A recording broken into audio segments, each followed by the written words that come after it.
சென்னையில் டாஸ்மாக் தலைமை அலுவலகத்தில் 1000 கோடி ரூபாய் ஊழல் தொடர்பாக முற்றுகை போராட்டம் அறிவித்த நிலையில் பாரதிய ஜனதா தலைவர் அண்ணாமலையை போலீசார் கைது செய்தனர்.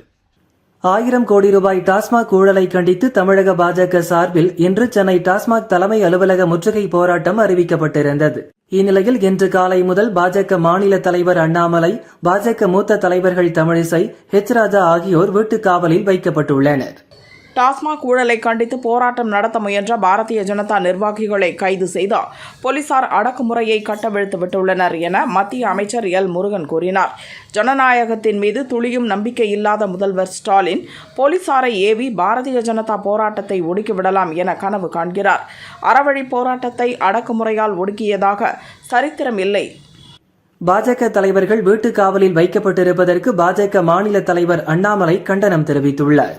ஜனநாயக ரீதியாக போராட்டம் அறிவித்து முற்றுகை தேதியை முன்னரே அறிவித்ததால் தானே உங்களால் இதுபோன்ற நடவடிக்கைகளில் ஈடுபட முடிகிறது. தேதியை அறிவிக்காமல் போராட்டத்தை முன்னெடுத்தால் உங்களால் என்ன செய்ய முடியும் என அண்ணாமலை கேள்வி எழுப்பியுள்ளார். நான் என்ன விஜய் மாதிரி நடிகை இடுப்பை கிள்ளிக்கிட்டு டான்ஸ் ஆடிக்கிட்டு உட்கார்ந்துக்கிட்டு அரசியல் பண்ணிக்கிட்டு இருக்கேனா? நான் களத்திலிருந்து போராடி கொண்டிருக்கிறேன் என தமிழக பாரதிய ஜனதா தலைவர் அண்ணாமலை தெரிவித்தார். திமுகவின் பி டீம் தான் விஜய். மக்கள் கஷ்டத்தை பற்றி விஜய்க்கு என்ன தெரியும் என அவர் கேட்டார். டாஸ்மாக் ஊழலில் முதல் குற்றவாளி ஸ்டாலின் தான் என்று தமிழக பாரதிய ஜனதா தலைவர் அண்ணாமலை குற்றம் சாட்டினார். அதற்கான காரணத்தையும் அவர் வெளியிட்டதால் தமிழக அரசியல் களத்தில் புதிய பரபரப்பு ஏற்பட்டுள்ளது. சென்னை எழும்பூரில் தடையை மீறி போராட்டத்தில் ஈடுபட்ட பாஜக மூத்த தலைவர் ஹெச் ராஜாவை தடுத்து நிறுத்திய போலீசார் அவரை போலீஸ் வாகனத்தில் ஏறும்படி கூறினர். அதற்கு நாய் ஏத்துற வண்டியில் நான் ஏற மாட்டேன், நான் என்ன குற்றவாளியா என கூறி ஏற மறுத்தார். செந்தில் பாலாஜியை உங்களால் கைது செய்ய முடியுமா என ஆவேசமாக பேசினார். இதையடுத்து ஹெச் ராஜாவை போலீசார் கைது செய்து அழைத்து சென்றனர். பாஜக தலைவர்களையும் தொண்டர்களையும் வீட்டு சிறையில் வைப்பதும் கைது செய்வதும் வன்மையாக கண்டிக்கத்தக்கது. இது அராஜகத்தின் உச்சம், ஆணவத்தின் மிச்சம் என்று பாஜக தேசிய மகளிர் அணி தலைவர் வானதி தெரிவித்துள்ளார். நாங்கள் மக்கள் நலனை முன்னெடுக்கும் தேசியவாதிகள், உங்களைப் போல மக்கள் பணத்தை கொள்ளையடிக்கும் ஊழல்வாதிகள் அல்ல. உங்கள் ஊழல் கரையை மறைத்துவிட முடியாது எனவும் கூறினார். வரலாறு காணாத ஊழல் செய்து அரசியல் செய்யும் வித்தகர்களான திமுகவினரை ஆட்சியிலிருந்து மக்கள் தூக்கி எறியும் நாள் வெகு தூரத்தில் இல்லை என மத்திய இணையமைச்சர் எல். முருகன் தெரிவித்துள்ளார். பாஜக நிர்வாகிகள் மீது தொடுக்கப்பட்டிருக்கும் அதிகார துஷ்பிரயோக செயலை உடனடியாக போலீசார் கைவிட வேண்டும் என வலியுறுத்தினார். சபாநாயகரை நீக்க கோரி அதிமுக கொண்டு வந்த நம்பிக்கையில்லா தீர்மானம் மீது குரல் மற்றும் டிவிஷன் என 2 முறையில் வாக்கெடுப்பு நடத்தப்பட்டது. டிவிஷன் முறையில் இந்த தீர்மானத்திற்கு ஆதரவாக 63 வாக்குகளும், எதிர்ப்பு தெரிவித்து 154 வாக்குகளும் விழுந்தன. இதனால் இந்த நம்பிக்கையில்லா தீர்மானம் தோல்வியடைந்தது. நம்பிக்கையில்லா தீர்மானம் தோல்வியடைந்த நிலையில் மீண்டும் சபாநாயகர் இருக்கையில் அப்பாவு அமர்ந்தார். அப்போது பேசிய அவர், எதிர்க்கட்சித் தலைவர் உட்பட தோழமை கட்சித் தலைவர்கள் பேசிய அனைத்தையும் நான் கேட்டுக்கொண்டுதான் இருந்தேன். ஒரு சில தவறுகள் நடந்திருந்தாலும் கூட என்னை நானே திருத்தியிருப்பேன் அல்லது முதல்வரால் திருத்தப்பட்டிருப்பேன் என்றார். சபாநாயகர் அப்பாவு மீது எய்தப்பட்ட அம்பை இந்த அவை ஏற்காது என முதல்வர் ஸ்டாலின் தெரிவித்துள்ளார். சபாநாயகருக்கு எதிராக அதிமுக கொண்டு வந்த தீர்மானம் மீது பேசிய ஸ்டாலின், மக்கள் நம்பிக்கையை இழந்தவர்களால் இப்படி ஒரு தீர்மானம் கொண்டுவரப்பட்டிருப்பதை பார்த்து மக்களே நகைப்பார்கள் என்பதுதான் உண்மை என்றார். ஆட்சியின் மீது குறை சொல்ல முடியாதவர்கள், உட்கட்சி பிரச்சினைகளை திசை திருப்ப நினைத்தவர்கள் சபாநாயகர் மீது நம்பிக்கையில்லா தீர்மானம் கொண்டு வந்தனர் என முதல்வர் ஸ்டாலின் கூறியுள்ளார். கடந்த ஆட்சி காலத்தை போல் அல்லாமல் நடுநிலைமையோடு சட்டசபையை வழிநடத்திடும் சபாநாயகர் மீது நம்பிக்கை வைத்து எதிர்க்கட்சியின் தீர்மானத்தை பேரவை நிராகரித்தது என்றும் தெரிவித்துள்ளார். தமிழக சட்டசபையில் நடந்த பட்ஜெட் மீதான விவாதத்தில் அதிமுக ஆட்சியில் கொண்டு வரப்பட்ட லேப்டாப் திட்டத்தை நிறுத்தியது ஏன் என எதிர்க்கட்சித் தலைவர் பழனிசாமி கேள்வி எழுப்பினார். அதற்கு லேப்டாப் திட்டத்தை நாங்கள் நிறுத்தவில்லை, நீங்கள் தான் நிறுத்திவிட்டீர்கள். நாங்கள் சிந்தித்து மீண்டும் அந்த திட்டத்தை செயல்படுத்துவதாக அறிவித்திருக்கிறோம் என முதல்வர் ஸ்டாலின் பதிலளித்தார். உத்திரமேரூர் தொகுதி வெண்குடி அருகே பாலாற்றின் குறுக்கே தடுப்பணை அவசியம் என்பதை அரசு உணர்ந்துள்ளது. முன்னுரிமை அடிப்படையில் இந்த திட்டம் எடுத்துக் கொள்ளப்படும் என அமைச்சர் துரைமுருகன் சட்டசபையில் தெரிவித்தார். தங்கள் ஆட்சியின் மீதுள்ள குறைகளை மறைக்க அதிமுகவில் உட்கட்சி பூசல் என முதல்வர் பேசி வருகிறார். டாஸ்மாக் முறைகேடு விவகாரத்தில் உங்கள் மீது தவறில்லை என்றால் அமலாக்கத்துறை வழக்கை எதிர்கொள்ளுங்கள் என எதிர்க்கட்சித் தலைவர் பழனிசாமி தெரிவித்தார். டாஸ்மாக் ஊழலுக்கு எதிராக தமிழகத்தில் பாஜக நடத்தும் போராட்டத்தை வரவேற்பதாக விசிக தலைவர் திருமாவளவன் தெரிவித்துள்ளார். டாஸ்மாக் ஊழலுக்கு எதிரான போராட்டங்களை கண்டு அரசும் போலீசாரும் அஞ்சுவது ஏன்? தமிழகத்தில் ஊழலுக்கு எதிராக ஜனநாயக முறையில் போராடுவதற்கு கூட அனுமதியே இல்லையா என பாமக தலைவர் அன்புமணி கேள்வி எழுப்பியுள்ளார். திமுகவினர் ஊழல் செய்யவில்லை என்றால் இத்தகைய அடக்குமுறைகளை கைவிட்டு டாஸ்மாக் ஊழல் குறித்து சிபிஐ விசாரணைக்கு ஆணையிட வேண்டும் என்றும் தெரிவித்துள்ளார். பாரதிய ஜனதா அரசு அமலாக்கத்துறையை ஒரு கருவியாக பயன்படுத்துகிறது என அமைச்சர் ரகுபதி விமர்சித்துள்ளார். டெல்லி பாணியில் தமிழகத்தில் அரசியல் செய்து விடலாம் என பாரதிய ஜனதா கனவு கண்டு கொண்டிருக்கிறது. தமிழக மக்கள் விழிப்புணர்வு மிக்கவர்கள். இங்கே பாரதிய ஜனதாவின் பாய்ச்சல் செல்லுபடியாகாது எனவும் தெரிவித்தார். அதிமுக சட்டமன்ற உறுப்பினர்கள் ஆலோசனை கூட்டத்தில் செங்கோட்டையன் பங்கேற்காததுதான் உங்களுக்கு அவசியமா என பழனிசாமி கேள்வி எழுப்பியுள்ளார். அதிமுகவை உடைக்க நினைக்கும் நபர்களின் மூக்கு உடைந்து போகும். நாங்கள் ஒற்றுமையாக தான் உள்ளோம் என்றார். அதிமுக முன்னாள் மாஜி அமைச்சர் ராஜேந்திர பாலாஜி மீதான மோசடி வழக்கில் 2 வாரங்களுக்குள் குற்றப்பத்திரிகை ஆவணங்களை மொழிபெயர்த்து கவர்னருக்கு தமிழக அரசு அனுப்ப வேண்டும் என சுப்ரீம் கோர்ட் உத்தரவிட்டுள்ளது. மேலும் ராஜேந்திர பாலாஜி மீதான நடவடிக்கைக்கான அனுமதி தருவது தொடர்பாக கவர்னர் முடிவெடுக்க வேண்டும் என்றும் தெரிவித்தது. தேர்தலுக்கு முந்தைய பட்ஜெட் என்பதால் அரசு பல்வேறு திட்டங்களை அறிவித்துள்ளது. எனினும் தேமுதிக சார்பில் தமிழக அரசின் பட்ஜெட்டை வரவேற்கிறோம் என தேமுதிக பொதுச் செயலாளர் பிரேமலதா சொன்னார். கடந்த 2006ஆம் ஆண்டு விஜயகாந்தின் முதல் தேர்தல் அறிக்கையில் கொடுத்த பல்வேறு திட்டங்களை தற்போது முதலமைச்சர் மு.க. ஸ்டாலின் அறிவித்துள்ளார். எனவே தமிழக அரசுக்கு நன்றி சொல்ல கடமைப்பட்டுள்ளோம் என்றும் தெரிவித்தார். திமுகவின் ஊழலை வைத்து புத்தகமே எழுதலாம் என தவிக தலைவர் விஜய் கூறியது சரிதான் என பாஜக மூத்த தலைவர் தமிழிசை சொன்னார். புத்தகமல்ல, திமுகவின் ஊழலை வைத்து திரைப்படமே எடுக்கலாம் என்றும் விமர்சித்தார். யார் கட்சி தொடங்கினாலும் விசிகவை எதுவும் செய்ய முடியாது. சினிமா கவர்ச்சியின் மூலம் இந்த இயக்கத்தைச் சேர்ந்த யாரையும் திசை மாற்ற முடியாது என திருமாவளவன் சொன்னார். கோட்டையில் ஒரு நாள் குடியேற்றுவோம் என்பது நமது கனவு. ஆட்சியிலும் பங்கு, அதிகாரத்திலும் பங்கு என்பது நமது இலக்கு என்றும் தெரிவித்தார்.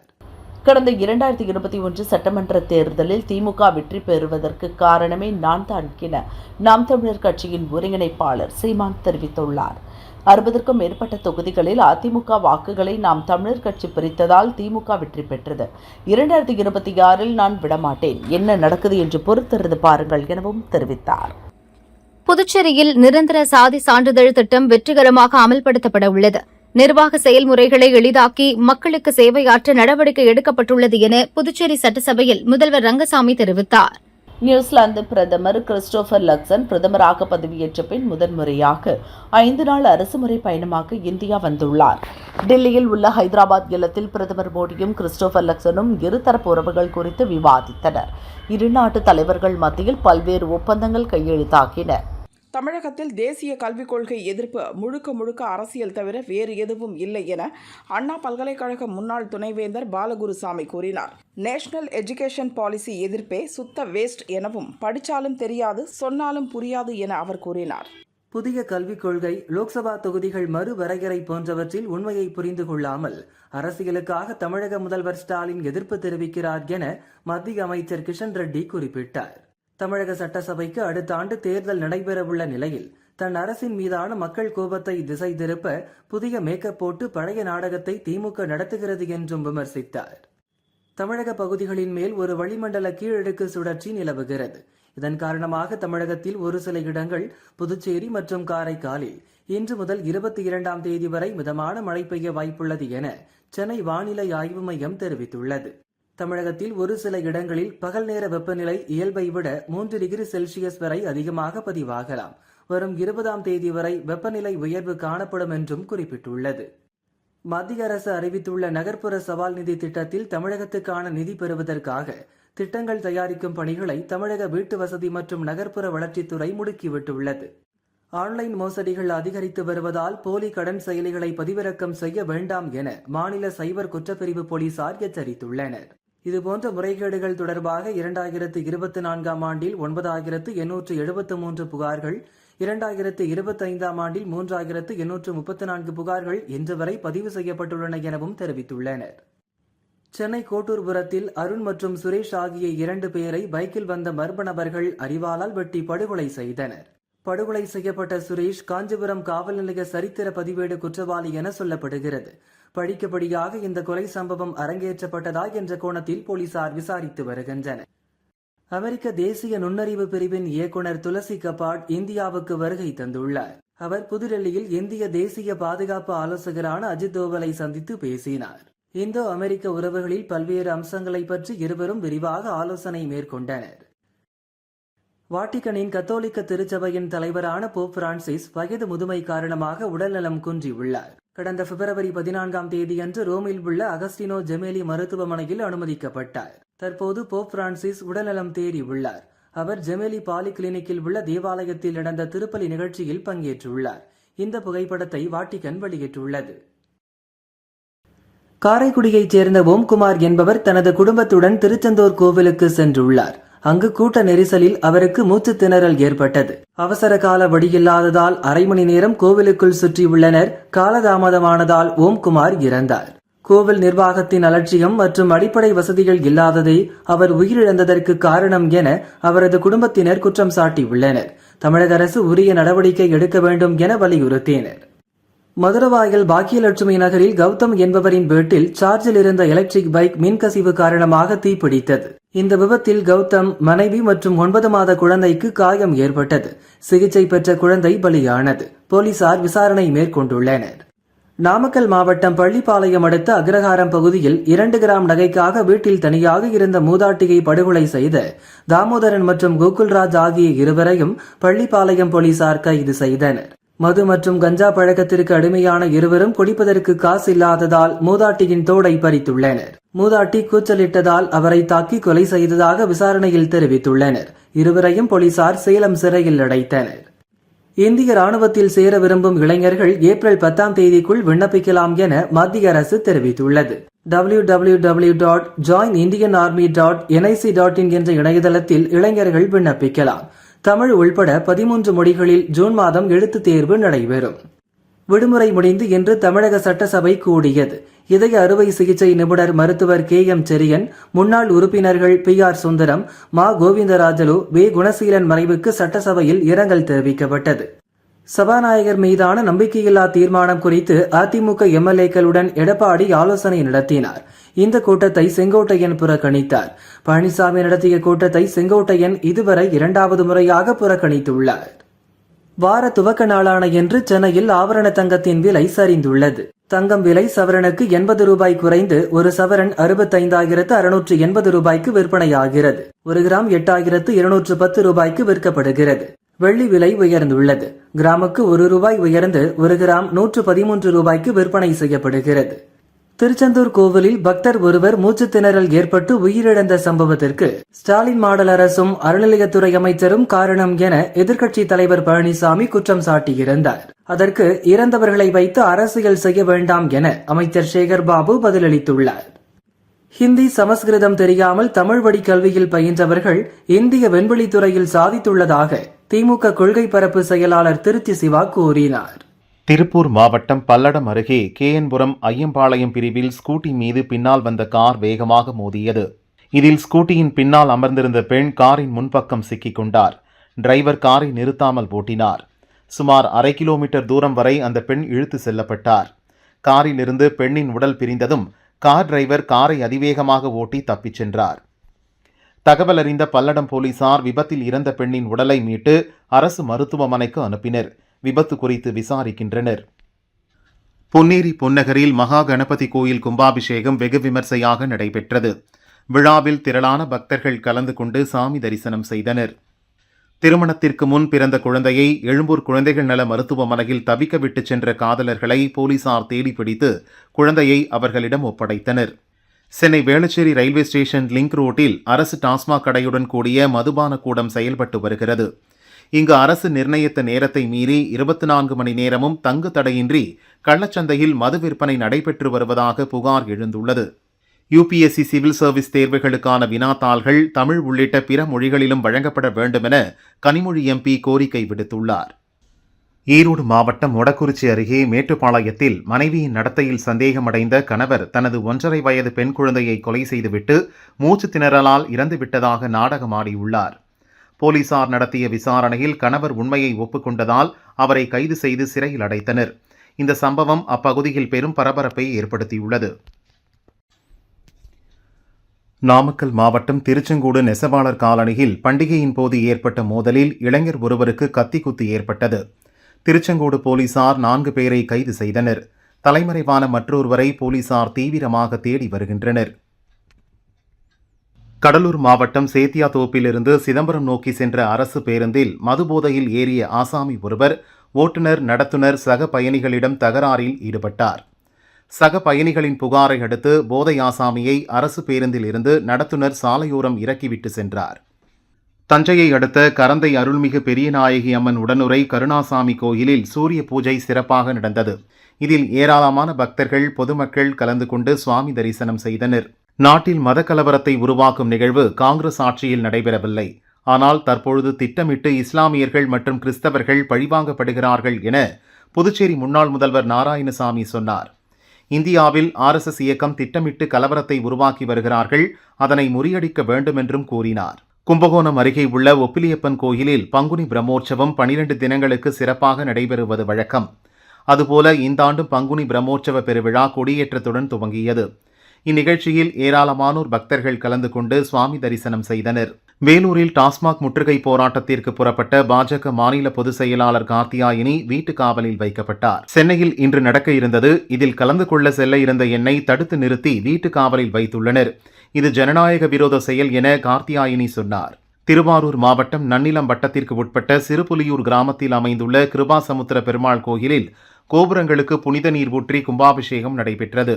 இந்த கும்பாபிஷேக விழாவை காண்பதற்காக சிறுபுலியூர் மட்டுமல்லாது பல்வேறு மாவட்டங்களில் இருந்து ஆயிரக்கணக்கான பக்தர்கள் கலந்து கொண்டு சாமி தரிசனம் செய்தனர். மயிலாடுதுறை மாவட்டம் குத்தாலம் தாலுகா வழுவூர் கிராமத்தில் அமைந்துள்ள வழுவூர் வீரேட்டேஸ்வரர் கோயிலில் வரும் ஏப்ரல் 4ஆம் தேதி கும்பாபிஷேகம் நடக்கவுள்ளது. இதனை முன்னிட்டு இன்று புதிய கொடிமரம் பிரதிஷ்டை செய்யப்பட்டது. இதனை முன்னிட்டு கோவிலில் வாஸ்து சாந்தி பூஜை, பூஜை நடந்தது. திருப்பூர் மாவட்டம் அவிநாசியை அடுத்த சீனிவாசபுரம் வளைவில் வேகமாக வந்த சொகுசு கார் அங்கிருந்த டிரான்ஸ்ஃபார்மர் மீது வேகமாக மோதி விபத்துக்குள்ளானது. இதில் அதிர்ஷ்டவசமாக கார் டிரைவர் உயிர் தப்பினார். அப்பகுதியில் மின்சாரம் துண்டிக்கப்பட்டது. தகவல் அறிந்து ஸ்பாட்டிற்கு விரைந்த போலீசாரும் மின் ஊழியர்கள் டிரான்ஸ்ஃபார்மரில் சிக்கியிருந்த காரை மீட்டு மின் துண்டிப்பை சரி செய்தனர். இந்த விபத்தால் அப்பகுதியில் சுமார் 7 மணி நேரம் மின்சாரம் துண்டிக்கப்பட்டு மக்கள் அவதிப்பட்டனர். அண்ணாமலையை கைது செய்துவிட்டால் தமிழகத்தில் தர்மத்தையும் பாரதிய ஜனதாவையும் அழித்துவிட முடியாது முதல்வரே என பாரதிய ஜனதா மாநில பொருளாளர் SR சேகர் தெரிவித்துள்ளார். எங்கள் கைதுகள் நீங்கள் கைதாவதற்கான முன்னோட்டம் என்பதை விரைவில் நீங்கள் உணர்வீர்கள் எனவும் தெரிவித்தார். திண்டுக்கல் மாவட்டம் நத்தம் மதுரை தேசிய நெடுஞ்சாலையில் உள்ள வத்திப்பட்டி இணைப்பு சாலையில் பயணிகள் நிழற்குடை கட்டப்பட்டது. வத்திப்பட்டி என்பதற்கு பதிலாக ரெட்டியப்பட்டி என பெயர் பலகை வைத்தனர். ஆத்திரமடைந்த வத்திப்பட்டி மக்கள் ரெட்டியப்பட்டி மக்களிடம் வாக்குவாதத்தில் ஈடுபட்டனர். போலீசார் நடத்திய பேச்சுவார்த்தையை தொடர்ந்து அனைவரும் கலைந்து சென்றனர். கொடைக்கானல் வனப்பகுதியில் 25க்கும் மேற்பட்ட இடங்களில் நிலப்பரப்பு பறவைகள் கணக்கெடுக்கும் பணி துவங்கியது.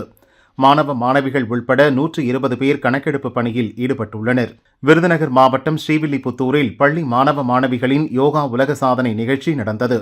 100 மாணவ மாணவிகள் 100 வினாடிகளில் 13 யோகாசனங்களை செய்து உலக சாதனை படைத்தனர். அவர்களுக்கு சான்றிதழ்கள் மற்றும் பதக்கங்கள் வழங்கப்பட்டன. சென்னையில் இருந்து திருச்சி விமான நிலையத்துக்கு ஒயிட் பெட்ரோல் ஏற்றிக்கொண்டு டேங்கர் லாரி வந்தது. திருச்சி மாவட்டம் சிறுகனூர் அருகே சென்றபோது திடீரென கவிழ்ந்தது. லேசான காயங்களுடன் டிரைவர் ரமேஷ் உயிர் தப்பினார். ஒயிட் பெட்ரோல் வெளியேறியதால் தீயணைப்புத் துறையினர் மற்றும் போலீசார் விரைந்து சென்று உடனடியாக லாரியை அப்புறப்படுத்தினர். திண்டுக்கல் ரயில் நிலையம் அருகில் உள்ள ரயிலடி சித்தி விநாயகர் கோயில் கும்பாபிஷேகம் கோலாகலமாக நடந்தது. சிவாச்சாரியார்கள் வேத மந்திரங்கள் முழங்க புனித நீரை ஊற்றி கும்பாபிஷேகம் செய்து வைத்தனர். திரளான பக்தர்கள் பங்கேற்று சாமி தரிசனம் செய்தனர். சிவகாசி அருகே ஆலாவூர் அணியைச் சேர்ந்தவர் சுரேஷ், வயது 27, விளாம்பட்டி சாலையிலுள்ள முனிஸ் நகரில் வசித்து வந்தார். நள்ளிரவில் வீடு புகுந்த மர்ம நபர்கள் சுரேஷை சரமாரியாக வெட்டி படுகொலை செய்தனர். மாரநேரி போலீசார் விசாரிக்கின்றனர். திருநெல்வேலி மாவட்டம் கங்கை கொண்டான் பகுதியைச் சேர்ந்த 10க்கும் மேற்பட்டோர் சாத்தூர் அருகே ஒரு துக்க நிகழ்வுக்கு வேனில் சென்றனர். பின்னர் ஊருக்கு திரும்பியபோது சிவகாசி கோவில்பட்டி தேசிய நெடுஞ்சாலையில் சென்றபோது வேன் டயர் வெடித்து விபத்தில் சிக்கியது. இதில் ஒருவர் பலியானார். 6 பேர் படுகாயமடைந்தனர். அவர்கள் ஹாஸ்பிட்டலில் அட்மிட் செய்யப்பட்டனர். மதுரை காமராஜர் பல்கலைக்கழக கல்லூரிகளுக்கு இடையிலான ஜிம்னாஸ்டிக் போட்டி மதுரை எம்ஜிஆர் விளையாட்டரங்கில் நடந்தது. ஆண்கள் பெண்களுக்கு என 10 பிரிவுகளில் தனித்தனியாக போட்டிகள் நடத்தப்பட்டன. இதில் வெற்றி பெற்ற வீரர் வீராங்கனைகள் தேசிய அளவிலான போட்டியில் பங்கேற்க உள்ளனர். கன்னியாகுமரி மாவட்டம் அஞ்சுகிராமம் பகுதியில் சுப்பிரமணியம் என்பவர் நகைக்கடை நடத்தி வருகிறார். இவரது கடையின் முன்பக்க கதவை உடைத்து 55 சவரன் தங்க நகைகள், 15 கிலோ வெள்ளிப் பொருட்களை மர்ம நபர்கள் கொள்ளையடித்து சென்றனர். மர்ம நபர்களை போலீசார் தேடுகின்றனர். நிஜாமுதீனில் இருந்து கன்னியாகுமரி சென்ற திருக்குறள் எக்ஸ்பிரஸ் ரயில் கடந்த 15ஆம் தேதி திண்டுக்கல் ரயில் நிலையம் வந்தது. முன்பதிவு இல்லாத பெட்டியில் ஏறி ரயில்வே போலீசார் திடீர் சோதனையில் ஈடுபட்டனர். மார்த்தாண்டத்தைச் சேர்ந்த நவநீத கிருஷ்ணன் என்பவர் உரிய ஆவணமின்றி கொண்டு சென்ற 13,77,000 ரூபாயை பறிமுதல் செய்தனர். வருமான வரித்துறை அதிகாரிகள் ஹவாலா பணமா என்பது குறித்து விசாரிக்கின்றனர். திருப்பூர் சென்ட்ரல் பஸ் ஸ்டாண்டில் வடக்கு ஆர்டிஓ அதிகாரிகள் சோதனையில் ஈடுபட்டனர். விதிமுறைகளை மீறி ஏர் ஹாரன் பொருத்தியிருந்த 5 அரசு பஸ்கள், 2 தனியார் பஸ்கள் மற்றும் 2 மினி பஸ்கள் என 9 பஸ்களில் இருந்த ஏர் ஹாரன்களை பறிமுதல் செய்து எச்சரித்து சென்றனர். திருப்போரூர் சார் பதிவாளர் அலுவலகம் 3ஆக பிரிக்கப்பட்டு இங்கும் அங்குமாக கிராமங்கள் இணைக்கப்பட்டதால் குளறுபடி ஏற்பட்டுள்ளது. இதை கண்டித்து அனைத்து கட்சியினர் ஆர்ப்பாட்டம் நடத்த முயன்ற சம்பவம் பரபரப்பை ஏற்படுத்தியுள்ளது. சென்னை மதுரை வாயிலில் டீக்கடை வெளியே நிறுத்தி வைக்கப்பட்ட காரை திருடியவரை போலீசார் கைது செய்தனர். அவரிடம் தொடர்ந்து விசாரணை நடக்கிறது. சென்னை மூலக்கடை பகுதியில் இருந்து பெரம்பூர் ரயில் நிலையத்திற்கு ஆட்டோ சவாரி ஏற்றுவதில் இருதரப்பினரிடையே மோதல் ஏற்பட்டது. இதில் 9 பேர் கைதாகினர். காஞ்சிபுரம் அடுத்த திம்மசமுத்திரம் பகுதியைச் சேர்ந்தவர் அருண்குமார். இவர் தொடர்ச்சியாக 6:35 நேரத்திற்கு ஹாக்கி மட்டையை செங்குத்தாக நேர் நிறுத்தி அதனை சமநிலைப்படுத்தி கின்னஸ் சாதனை புரிந்தார். கலெக்டரை சந்தித்து அருண்குமார் வாழ்த்து பெற்றார். கோவை புதூர் அருகே மலைநகர் பகுதியில் உள்ள அரசு அடுக்குமாடி குடியிருப்பில் முறைகேடுகள் நடப்பதாக அப்பகுதி மக்கள் கலெக்டரிடம் புகார் அளித்துள்ளனர். குடியிருப்பில் உள்ள வீடுகளில் மெயின்டெனன்ஸ் பணிகள் செய்யாமல் கட்டணம் வசூலிப்பதாகவும், மீறி கேள்வி கேட்டால் வீடுகளுக்கு சீல் வைத்து விடுவோம் என மிரட்டுவதாக வேதனை தெரிவித்தனர். கலெக்டர் உரிய நடவடிக்கை எடுக்க வேண்டும் என கோரிக்கை விடுத்தனர். தென்காசி மாவட்டம் சிவகிரியைச் சேர்ந்தவர் கார்த்திக். நாம் தமிழர் கட்சியின் சுற்றுச்சூழல் அணி ஒருங்கிணைப்பாளராக உள்ளார். சிவகிரி பஸ் நிலையம் அருகே சென்ற கார்த்திக்கை 20 பேர் கொண்ட கும்பல் சுற்றி வளைத்து தாக்கியது. படுகாயமடைந்த கார்த்திக் தென்காசி மருத்துவமனையில் சேர்க்கப்பட்டார். சட்டவிரோத செங்கல் சூளை பற்றி புகார் அளித்ததால் அதன் உரிமையாளர்கள் தம்மை தாக்கியதாக கார்த்திக் கூறினார்.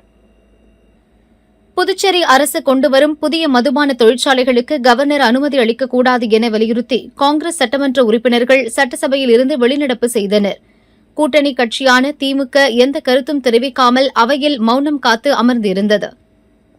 முதல்வர் ரங்கசாமி அறிவித்து 1.5 ஆண்டுகள் ஆகியும் பயிற்சி கால உதவித்தொகை வழங்கப்படவில்லை என கூறி புதுச்சேரி அரசின் ஆயுர்வேத மருத்துவக் கல்லூரி மாணவர்கள் ஆயுஷ் இயக்குநரகம் எதிரே தர்ணா போராட்டம் நடத்தினர். அரசாணை வெளியிடப்படும் வரை தொடர்ந்து போராட்டம் நடத்தப்படும் என மாணவர்கள் அறிவித்துள்ளனர். புதுச்சேரி சட்டசபையில் புதிய கல்விக் கொள்கை அமல்படுத்தியதை கண்டித்து வெளிநடப்பு செய்வதாக கூறி எதிர்க்கட்சி எம்எல்ஏக்கள் சபையிலிருந்து வெளிநடப்பு செய்தனர். குலக்கல்வியை கொண்டு வருவதை நாங்கள் எதிர்க்கிறோம். ஏன் எந்த விவாதமும் இன்றி புதிய கல்விக் கொள்கையை அமல்படுத்தினீர்கள் என கேள்வி எழுப்பினர். தமிழகத்தில் புதிய அரசு கேபிள் டிவி ஆபரேட்டர்களை உருவாக்குவதை தடை செய்ய வேண்டும் என்பன உள்ளிட்ட பல்வேறு கோரிக்கைகளை வலியுறுத்தி திருப்பூர் மாவட்ட கேபிள் டிவி ஆபரேட்டர்கள் சங்கத்தினர் திருப்பூர் கலெக்டரிடம் மனு அளித்தனர். திருச்சி பழைய பால் பண்ணை முதல் துவாக்குடி வரையிலான 14.5 கிலோமீட்டர் தூரத்திற்கு சர்வீஸ் சாலை அமைக்காமல் 4 வழிச்சாலை அமைக்கப்பட்டது. சர்வீஸ் சாலை அமைக்காமல் மக்கள் உயிருடன் விளையாடும் தமிழக அரசையும் தொகுதி அமைச்சர் மகேஷையும் கண்டித்து அப்பகுதி மக்கள் சாலை மறியலில் ஈடுபட்டனர். போலீசார் 200க்கு மேற்பட்டோரை கைது செய்தனர். சிவகங்கை மாவட்டம் காரைக்குடி மீனாட்சிபுரத்தில் உள்ள முத்துமாரியம்மன் கோயிலில் பங்கு மாத பால்குட திருவிழா நடக்கிறது.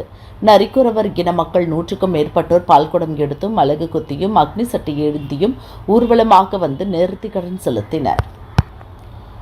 டாஸ்மாக் ஊழலை கண்டித்து ஆர்ப்பாட்டம் நடத்த சென்ற தமிழக பாஜக தலைவர் அண்ணாமலை கைது செய்யப்பட்டதை கண்டித்து மதுரையில் பாஜகவினர் சாலை மறியலில் ஈடுபட்டனர். போலீசார் அவர்களை கைது செய்தனர். தமிழக பாஜக தலைவர் அண்ணாமலை கைது செய்யப்பட்டதை கண்டித்து தேனி கலெக்டர் அலுவலகம் முன்பு பாஜகவினர் ஆர்ப்பாட்டம் நடத்தினர்.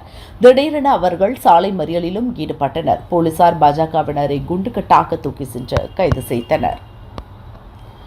சென்னையில் டாஸ்மாக் ஊழலுக்கு எதிராக ஆர்ப்பாட்டம் நடத்த முயன்ற பாஜக நிர்வாகிகள் கைது செய்யப்பட்டதை கண்டித்து கோவை பாஜக அலுவலகம் முன் பாஜக தொண்டர்கள் ஆர்ப்பாட்டத்தில் ஈடுபட்டனர்.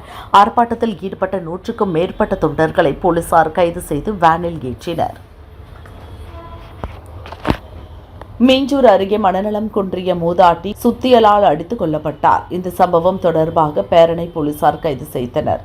சரித்திர பதிவேடு குற்றவாளியிடம் போலீஸ் விசாரணை மேற்கொண்டனர். 2008 மும்பையில் நடந்த பயங்கரவாத தாக்குதலை அடுத்து தடை செய்யப்பட்ட அமைப்புகளின் திருத்த பட்டியலை மத்திய அரசு அவ்வப்போது வெளியிட்டு வருகிறது.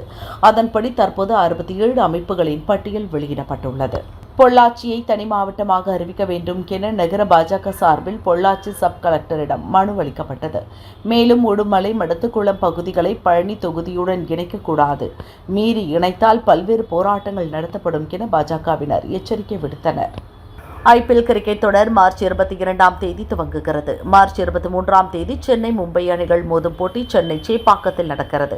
இந்த போட்டிக்கான டிக்கெட் விற்பனை மார்ச் 19ஆம் தேதி காலை 10:15 மணி அளவில் துவங்கும் என அறிவிக்கப்பட்டுள்ளது. டிக்கெட்டுகள் ஆன்லைனில் விற்பனை செய்யப்படும். 1700 ரூபாய் முதல் 7500 ரூபாய் வரை நிர்ணயம் செய்யப்பட்டுள்ளது.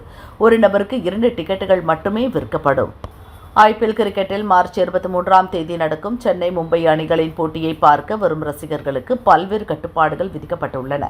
பிளாஸ்டிக் பொருட்களை எடுத்து வரக்கூடாது. கார் மற்றும் இருசக்கர வாகனங்களை நிறுத்துவோர் போட்டி துவங்குவதற்கு 2 மணி நேரம் முன்னரே வர வேண்டும். சிகரெட், பீடி, குட்கா, பான் மசாலா மற்றும் புகையிலை சம்பந்தமான பொருட்களை கொண்டு வரக்கூடாது என அறிவிக்கப்பட்டுள்ளது. திருநெல்வேலி தென்காசி 4 வழி சாலையில் அடைக்கலப்பட்டணம் அத்தியூருக்கு இடையே வட்டாளரூர் கிராமம் உள்ளது.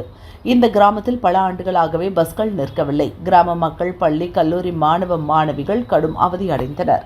பஸ் நிறுத்த ஆணை பெற்றும் பஸ் நிற்கவில்லை. இதனால் ஊர் மக்கள் மற்றும் இளைஞர்கள் ஒன்று சேர்ந்து சாலையில் சென்ற பஸ்களை மறித்தனர். டிரைவர்களிடம் அதிகாரிகள் வழங்கிய ஆணையின் நகலை கொடுத்து சால்வை அணிவித்து பஸ்களை நிறுத்தி செல்லுமாறு அறிவுறுத்தினர். நியூசிலாந்து பிரதமர் கிறிஸ்டோபர் லக்சனும் பிரதமர் மோடியும் கூட்டாக செய்தியாளர்களை சந்தித்தனர். அப்போது பேசிய மோடி, பயங்கரவாதம், பிரிவினைவாத சக்திகளுக்கு எதிராக போராட நாங்கள் தொடர்ந்து ஒத்துழைப்போம். வளர்ச்சியின் கொள்கையை நாங்கள் நம்புகிறோம். சட்டவிரோத இடப்பெயர்வு பிரச்சனையை முற்றுப்புள்ளி வைப்போம் என்றார். நம்மவர் படிப்பகங்கள் மூலம் கோடை விடுமுறையில் பள்ளி மாணவ மாணவிகளுக்கு ஆங்கில பேச்சு பயிற்சி முகாம் நடத்த ஏற்பாடு செய்யப்பட்டுள்ளதாக மக்கள் நீதி மய்யம் அறிவித்துள்ளது. இந்த பயிற்சி முகாம் கிராமப்புற மாணவர்களின் தகுதியை மேம்படுத்தி அவர்களது திறனை வளர்த்துக் கொள்ள உதவும் என தெரிவிக்கப்பட்டுள்ளது. நடிகரும் இயக்குநருமான SJ சூர்யாவை ஜப்பானில் இருந்து வந்த ரசிகை ஒருவர் சந்தித்து பரிசு வழங்கினார். SJ சூர்யா கூறுகையில், எனது 5 படங்கள் மட்டுமே ஜப்பானில் ரிலீஸ் ஆகின. ஆனாலும் என்னை மக்கள் தெரிந்து வைத்துள்ளது பெருமையான விஷயம். அவரிடம் எந்தெந்த நடிகர்களை தெரியும் என கேட்டதற்கு விஜய் சேதுபதி மற்றும் என்னை தெரியும் என்றார் என பேசினார். ஜப்பானில் ரஜினிக்கு பெரிய அளவில் ரசிகர்கள் உள்ள சூழலில் அங்குள்ளவர்கள் அவரை குறிப்பிடவில்லை என்பது போல SJ சூர்யா பேசியதற்கு பலரும் அதிருப்தியை வெளிப்படுத்தியுள்ளனர். தமிழில் ரோஜா கூட்டம், டிஷ்யூம், பூ, பிச்சைக்காரன், சிவப்பு மஞ்சள் பச்சை போன்ற படங்களை இயக்கியவர் சசி. இவரது இயக்கத்தில் ஏற்கனவே 100 கோடி வானவில் எனும் படம் நீண்ட வருடங்களாக தயாரிப்பில் உள்ளது. தற்போது சசிகுமாரை நாயகனாக வைத்து புதிய படத்தை இயக்கவுள்ளார் சசி. இதற்கான பணிகள் நடந்து வரும் சூழலில் அடுத்த மாதம் கள்ளக்குறிச்சியில் படப்பிடிப்பை துவங்குகின்றனர். இசையமைப்பாளர் AR ரஹ்மானும் அவரது மனைவி சாய்ரா பானுவும் கடந்த ஆண்டு நவம்பரில் தங்களது 29 ஆண்டுகால திருமண உறவை முறிப்பதாக அறிவித்தனர். இந்நிலையில் ரஹ்மானுக்கு திடீரென உடல்நலக்குறைவு ஏற்பட்டு மருத்துவமனையில் சிகிச்சை பெற்று வீடு திரும்பினார். அவர் குணமடைய வேண்டி பதிவிட்ட சாய்ரா பானு, நாங்கள் இருவரும் இன்னும் சட்டப்பூர்வமாக விவாகரத்து பெறவில்லை. இருவரும் கணவன் மனைவி என்ற பந்தத்தில் தான் இருக்கிறோம். எனது உடல்நிலை சரியில்லாததால் நாங்கள் பிரிந்து வாழ்கிறோம். என்னை AR ரஹ்மானின் முன்னாள் மனைவி என்று சொல்ல வேண்டாம் என கேட்டுக்கொள்கிறேன் என தெரிவித்துள்ளார். சுகுமார் இயக்கத்தில் அல்லு அர்ஜுன், ராஷ்மிகா நடிப்பில் 2021 புஷ்பா, 2024 புஷ்பா 2 ஆகிய படங்கள் வெளியாகி வெற்றி பெற்றன. புஷ்பா 3 பற்றி தயாரிப்பாளர் ரவிசங்கர் கூறுகையில், புஷ்பா 3ஐ கண்டிப்பாக எடுப்போம். அட்லி, திரிவிக்ரம், ஸ்ரீனிவாஸ் ஆகியோரின் இயக்கத்தில் அல்லு அர்ஜுன் அடுத்தடுத்து கமிட்டாகி இருக்கிறார். ராம் சரணை வைத்த சுகுமாரும் ஒரு படம் இயக்குகிறார். அதனால் 2028 புஷ்பா 3 வெளியாகும் என்றார். நடிகையும் பாடகியுமான ஆண்ட்ரியா கிறிஸ்தவ பெண்ணாக இருந்தாலும் மற்ற மத கோயில்களுக்கும் செல்வார்.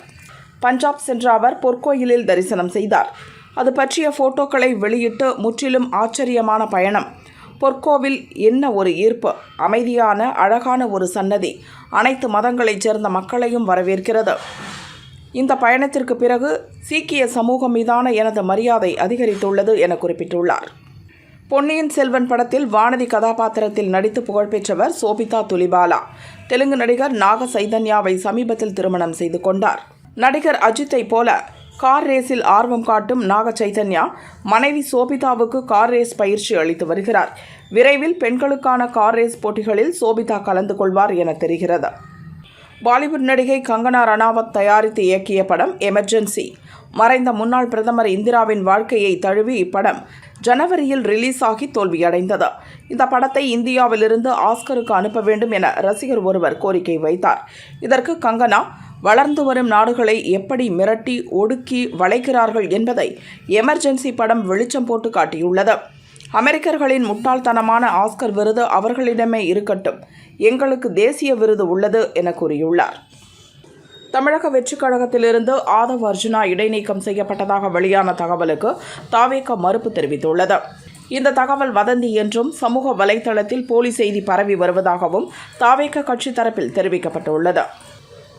அறவழி போராட்டத்தை அடக்குமுறையால் ஒடுக்கியதாக சரித்திரம் இல்லை என்றும் தெரிவித்துள்ளார். மத்திய கல்வி அமைச்சர் தர்மேந்திர பிரதானின் தந்தை தேபேந்திர பிரதான் டெல்லியில் காலமானார். அவருக்கு வயது 84. இவர் ஒடிசா மாநில பாரதிய ஜனதா தலைவர், பாரதிய ஜனதா தேசிய துணைத் தலைவர் என கட்சியில் பல்வேறு முக்கிய பொறுப்புகளை வகித்தவர்.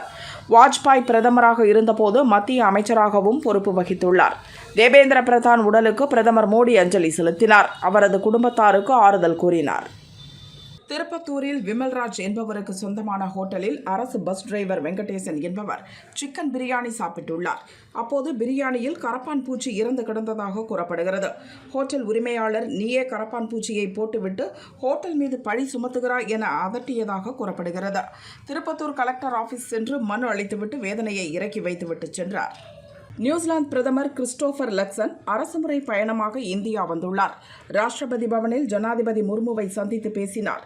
நியூசிலாந்து பயணத்தின் போது கிடைத்த அற்புத அனுபவங்கள் இன்னும் தன் மனதில் இருந்து நீங்காமல் பசுமையாக உள்ளதாக கிறிஸ்டோபரிடம் கூறினார். தேனி அல்லிநகரம் சிவசக்தி விநாயகர் கோயிலில் சங்கடஹர சதுர்த்தியை முன்னிட்டு விநாயகருக்கு சிறப்பு அபிஷேகம் நடந்தது. தொடர்ந்து அருகம்புல் மலர் மாலைகளால் சிறப்பு அலங்காரம் செய்யப்பட்டு மகா தீபாராதனை காட்டப்பட்டது. திரளான பக்தர்கள் கலந்து கொண்டனர். தற்போது உள்ள இளைஞர்கள் கடுமையாக உழைக்க வேண்டும், உழைத்தால் மட்டுமே முன்னேற முடியும், பெயர் புகழ் கிடைக்கும் என நடிகை வைஜெயந்தி மாலா தெரிவித்தார். சினிமாவில் இருந்து விலகி நான் பல நாள் ஆகிவிட்டது, இருப்பினும் பழமையான விஷயத்தை மீண்டும் கொண்டு வர வேண்டும் என அவர் கூறினார். திருப்பரங்குன்றம் சுப்பிரமணிய சுவாமி கோயிலில் பங்குனி விழாவில் சுப்பிரமணிய சுவாமிக்கு பட்டாபிஷேகம் கோலாகலமாக நடந்தது. பச்சை குதிரை வாகனத்தில் சுவாமி வீதி உலா வந்தார்.